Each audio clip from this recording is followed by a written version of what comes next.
صلی اللہ علیہ حبیبہ محمد و آلہ و صحابہ و بارک وسلم۔ السلام علیکم۔ آپ دیکھ رہے ہیں میرا چینل سفینہ عرب 786۔ ہمارا یہ بات چیت کا سلسلہ جاری ہے، تو بڑھتے ہیں آج کے سوالات اور مسائل کی طرف، دیکھتے ہیں کس نے کیا پوچھا ہے۔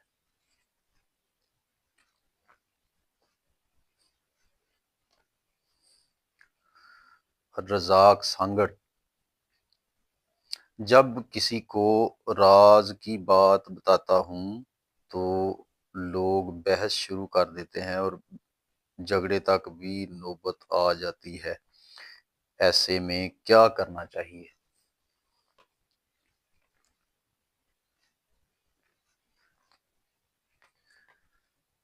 پہلی چیز تو یہ ہے کہ آپ کو مصیبت کیا پڑی ایسا کرنے کی۔ اگر کوئی اللہ کریم کی مہربانی سے آپ کو کوئی حکمت والی بات یا راز پتہ چل ہی گیا ہے یا بتا دیا گیا ہے،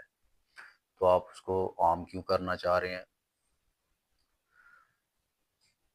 آپ کو یہ پتہ ہونا چاہیے کہ ہر بات ہر انسان کے لیے نہیں ہوتی، اور پھر جس محفل میں آپ یہ بات کر رہے ہیں، یہ ضروری نہیں کہ وہاں پر بیٹھے ہوئے تمام انسان بہت بڑے ظرف کے مالک ہوں اور وہ آپ کی اس بات کو برداشت کر سکیں۔ ظرف سے مراد ہے، مثال کے طور پر اگر کسی بندے کو فوڈ پوائزننگ ہو جائے اور آپ اوپر سے اس کو مچھلی کھلا دیں تو آپ اچھی طرح جانتے ہیں اس بیچارے کا پھر کیا اثر ہوگا۔ ایک تو پہلے اس کو جو سٹمنگ تھا وہ ڈسٹرب ہوا تھا، اور اوپر سے آپ نے اتنی اس کو ہیوی غذا کھلا دی تو بیچارہ پھر الٹی کرے گا نا، اور کیا کر سکتا ہے۔ اس لیے آپ کوشش کریں کہ ایسی باتوں کو عام محفلوں میں یا عام لوگوں کے سامنے بیان نہ کریں، کیونکہ راز جو ہیں وہ آپ کے پاس اللہ کی امانت ہوتے ہیں، اور اگر بہت ضروری ہو، آپ نہ رہ سکتے ہوں، تو پھر کسی ایسے بندے سے، ایسے انسان سے آپ وہ راز شیئر کر سکتے ہیں جو آپ کا ہم خیال بھی ہو اور اعلیٰ ظرف کا مالک ہو۔ تو بحث کی صورت میں عموماً دونوں پارٹیوں کو نقصان ہو سکتا ہے۔ ایک تو وہ بندہ جو بات کر رہا ہے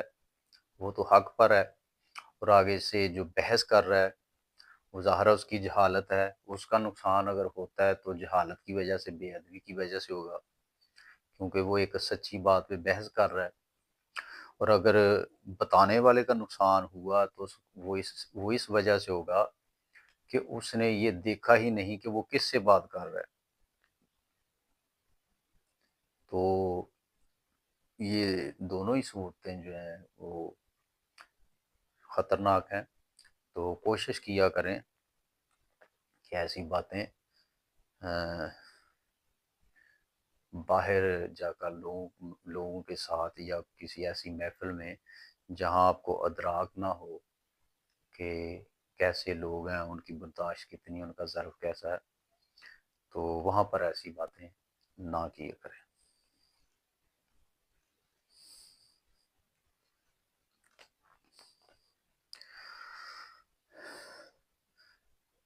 توحید احمد راولہ کوٹ۔ مدینہ شریف سے لوگ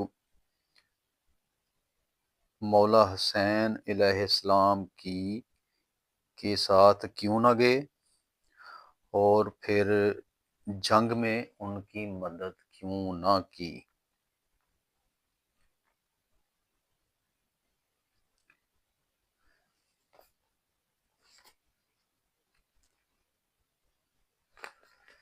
پہلی بات تو یہ ہے کہ وہی لوگ جناب حضرت حسین علیہ السلام کے ساتھ گئے جن کو انہوں نے جانے کا کہا، جن کو نہیں کہا وہ نہیں گئے۔ اور اس میں کیا کوئی مشیت الہی تھی، اللہ کریم کی کوئی حکمت تھی، یہ اللہ کریم بہتر جانتا ہے۔ اور دوسری چیز کہ جناب حضرت حسین علیہ السلام کو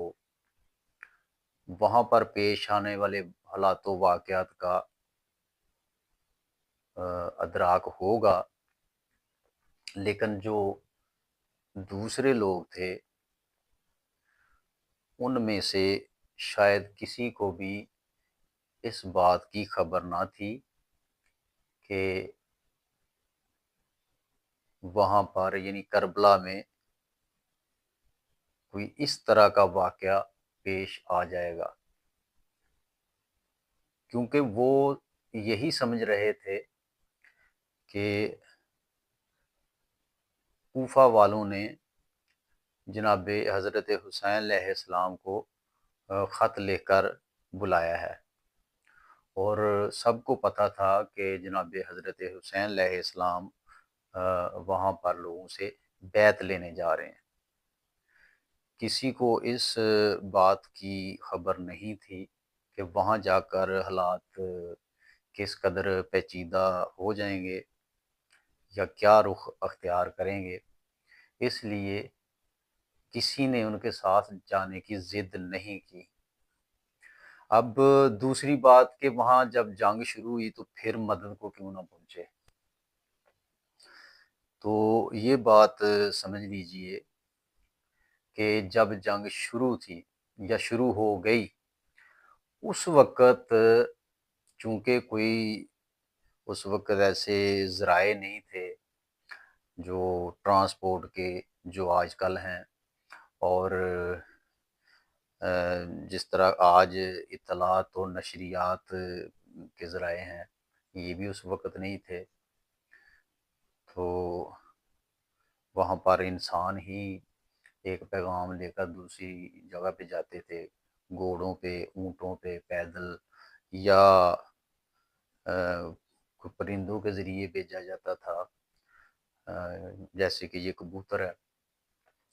تو وہاں اگر جب جنگ شروع ہوئی، وہاں سے اگر کوئی پیغام لے کر مدینہ شریف جاتا تو شاید وہ اس وقت وہاں پہنچتا جب جنگ ختم ہو چکی ہوتی، کیونکہ وہاں سے جو کربلا سے مدینہ شریف کی مسافت ہے وہ کافی زیادہ ہے، تو پیغام لے کے جانے میں، پھر ادھر سے لوگوں کے آنے میں کافی دن لگ جاتے، تو اس لیے وہ لوگ جو مدینہ شریف میں تھے وہ اس جنگ میں شریک نہیں ہو سکتے تھے۔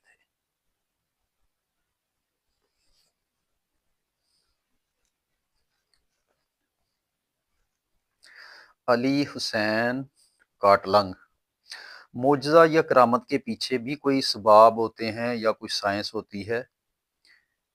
یا صرف کن کا حکم ہوتا ہے؟ جی بالکل ایسا ہو سکتا ہے، معجزہ کے پیچھے سائنس ہو سکتی ہے، فارمولا ہو سکتا ہے، اسباب ہو سکتے ہیں، ایسا ممکن ہے، اس کو ہم ناممکن نہیں کہہ سکتے، یہ ممکن ہے، لیکن ہماری ظاہری آنکھ یہ نہیں دیکھ سکتی، اور نہ ہی ہماری جو عقل ہے وہ ان اسباب کا احاطہ کر سکتی ہے۔ مثال کے طور پر حضرت سلیمان علیہ السلام کے دربار میں جب جناب آصف بن برکھیا وہ تخت لائے، اب ذرا یہ سوچیں کہ اگر اللہ کریم ان کو کون کی طاقت اس وقت عطا کر دیتا تو کہیں سے لانے لے جانے کی تو ضرورت ہی نہیں تھی، وہاں وہ کون کہہ دیتے تو وہاں ہی تخت بن جاتا، تو اس میں پھر اسباب کی بھی ضرورت نہ تھی۔ لیکن چونکہ ایسا نہیں ہوا، اللہ کریم نے جناب آصف بن برقیہ کو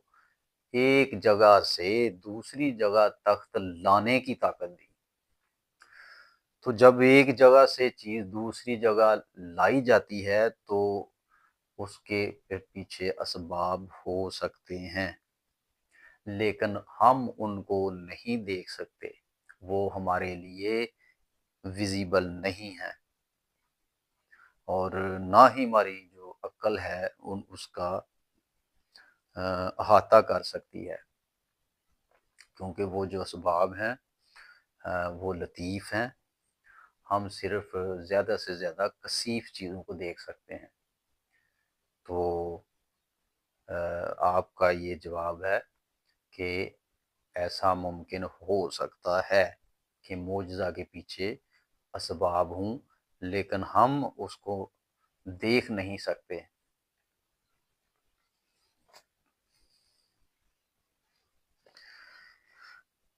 عطاء الرحمن حیدرآباد: قرآن مجید میں سورہ اور آیات کی تعداد کتنی ہے، اس اس تعداد کا کیا مطلب ہے؟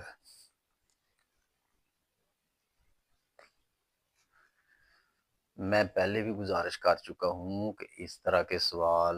نہ کیا کریں، آپ وہ سوال کیا کریں جو آپ کی ذات سے متعلق ہو،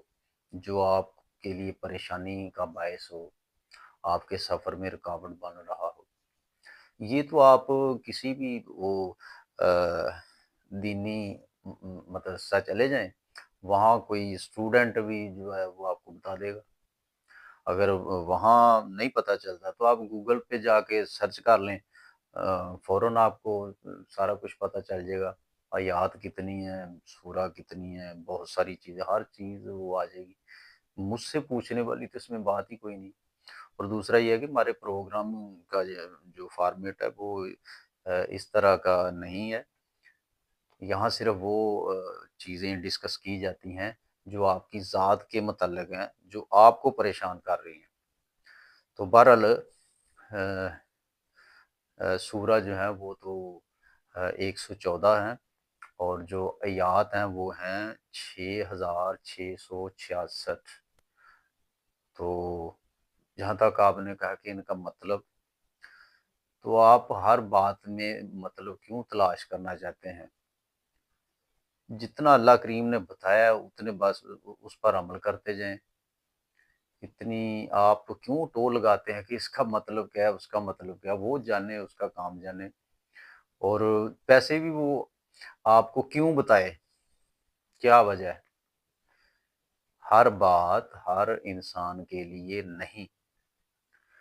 اور جب اللہ کریم کوئی خاص بات یا اپنا کوئی خاص راز کسی کو بتاتا ہے تو پہلے اس انسان کو اس مقام پر لے کے آتا ہے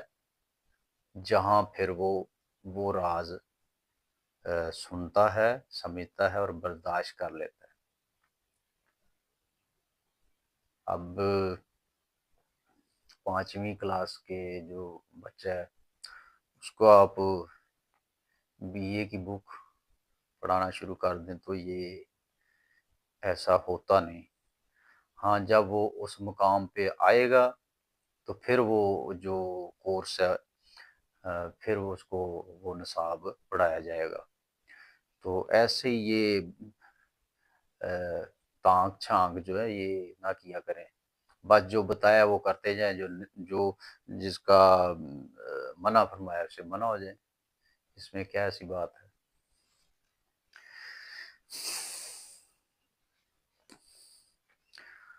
قمر عباس جنگ،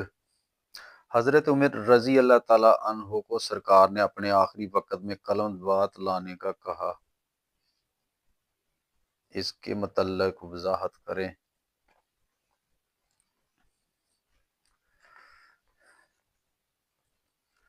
قمر عباس صاحب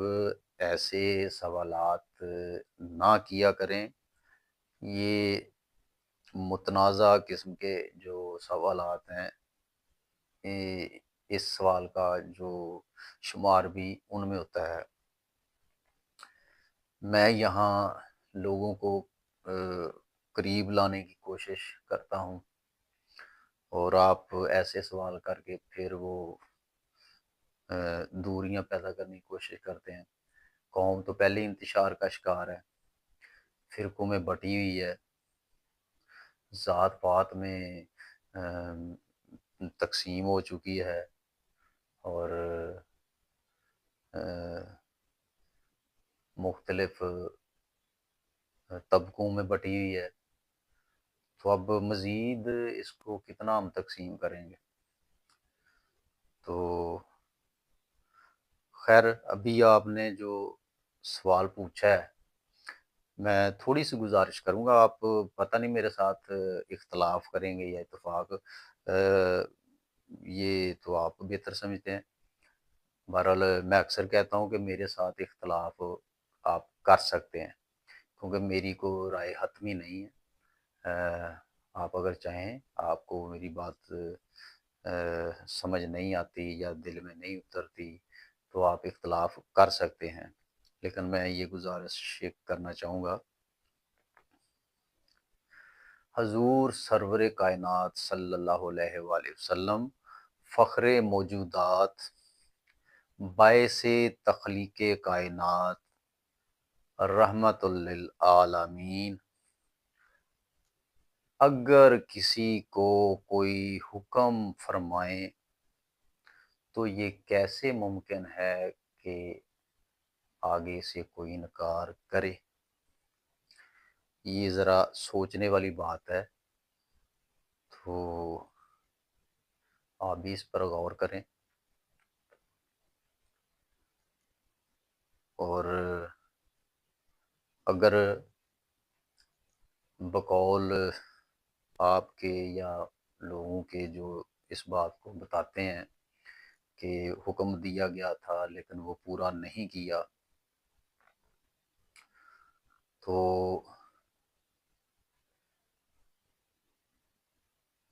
اس کا جو سزا و جزا یا دین سے خارج کرنے کا سب سے زیادہ جو حق بنتا ہے، وہ سرور کائنات حضور صلی اللہ علیہ وسلم کے پاس ہے، کیونکہ حکم عدولی تو ان کی ہوئی نا۔ ہمارے پاس کسی قسم کا کوئی اختیار نہیں کہ ہم کسی کے لیے کوئی جزا و سزا کا فیصلہ کر سکیں۔ تو دوسری چیز یہ ہے کہ ہم نہیں جانتے کہ اس وقت سرکار کا حکم فرمانا ادھر سے پورا نہ ہونا، اس کے پیچھے کیا نیتیں پوشیدہ تھیں، کیا بات تھی، ہم اس کا اندازہ نہیں لگا سکتے۔ لہٰذا حشر کا دن مقرر ہے، تب تک کے لیے ہمیں صبر کرنا ہوگا، اس دن ہر چیز واضح ہو جائے گی۔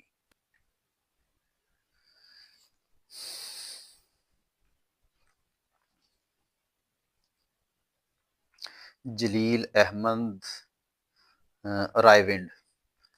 یہ جو نوجوان غیر قانونی طریقہ سے ترکی یا یونان یا دوسرے کوئی یورپین ممالک میں جاتے ہیں اور راستے میں مارے جاتے ہیں، تو ان کی موت جو ہے اس کو خودکشی کہا جا سکتا ہے، کیونکہ ان کو معلوم تھا یقیناً کہ ایسا ہو سکتا ہے، کیونکہ ہر روز مختلف ٹی وی چینلز پہ بتایا جاتا ہے کہ آج اتنے لوگ ڈوب گئے، اتنے لڑکے ڈوب گئے، اتنے مارے گئے، اور اخبارات میں بھی بتایا جاتا ہے، اور لوگ بھی آپس میں کمیونیکیٹ کرتے ہیں کہ آج یہ ہو گیا، آج اتنے مارے گئے۔ اس سب کے باوجود جب پتہ ہے کہ آگے موت ہے، 90% جو ہے موت ہے، تو پھر یہ جب جاتے ہیں اور وہاں مارے جاتے ہیں، تو کیا یہ موت خودکشی نہیں؟ اور پھر اگلی دنیا میں ان کو سزا اسی طرح نہیں ملے گی جو خودکشی کرنے والوں کو ملتی ہے؟ یہ ان کا سوال ہے اصل میں۔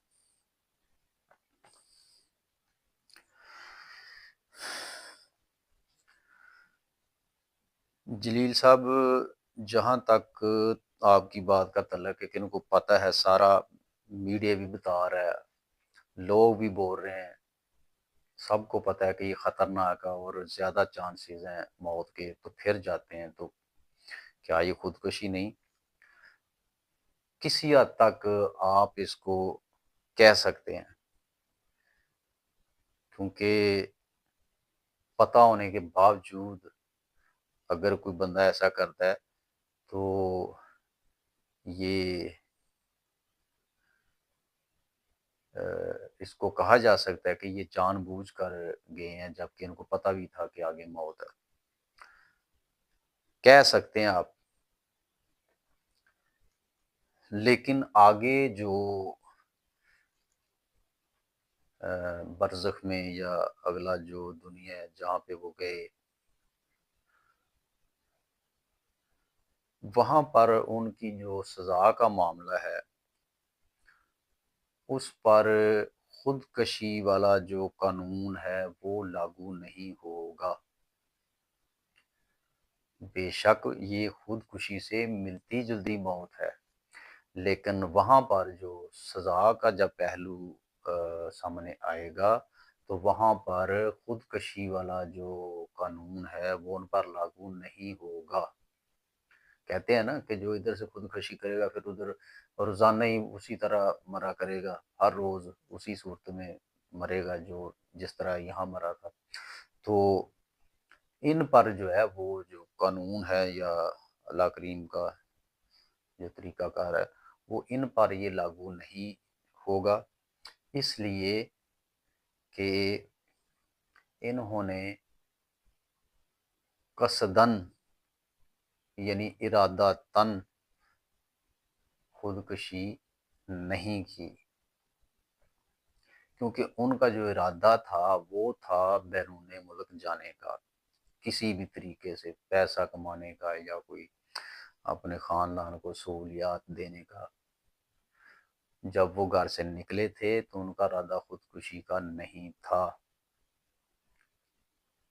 یہ سزا کا قانون اس وقت لاگو ہوتا ہے جب ارادتاً خودکشی کی جائے، لیکن ان کا یہ ارادہ نہیں تھا، اس لیے وہ سزا کا جو قانون ہے وہ ان پر لاگو نہیں ہوتا۔ البتہ ان کی جو موت ہے اس کو آپ خودکشی کی ایک شکل یا اس سے تشبیہ دے سکتے ہیں کہ سب لوگ کہہ رہے ہیں، میڈیا چیخ چیخ کر بتا رہا ہے کہ نہ جاؤ، پہلے اتنی کشتیاں ڈوب چکی ہیں، اتنے لوگوں کو مار دیا ہے، پھر اگر اس کے باوجود آپ، اور مجھے یہ بھی پتہ چلا ہے کہ بڑے بڑے وہ کروڑ پتی لڑکے جن کی مطلب زبردست کاروبار تھے وہ بھی اس میں کوئی شامل تھے۔ کوئی بندہ بات کر رہا تھا کہ ایک تو ہوتا ہے کہ یہاں پر بالکل ہی بندہ فاقوں سے گزرا اور وہ کہے کہ میں نے جانا، جو بھی ہوگا دیکھا جائے گا، لیکن ایسے بندے بھی گئے ہیں یہاں جو خوشحال تھے، ان کی اچھی خاصی آمدنی تھی، لیکن یہ بات سمجھ سے بالاتر ہے کہ وہ کیوں گئے۔ اگر اتنے پیسے ان کے پاس تھے تو جائز طریقے سے قانونی طور پر بھی جا سکتے تھے۔ تو باقی واللہ عالم، اللہ مہربانی فرمائے، اللہ ہم سب پر اپنا فضل فرمائے۔ اجازت دیجیے، اللہ نگہبان۔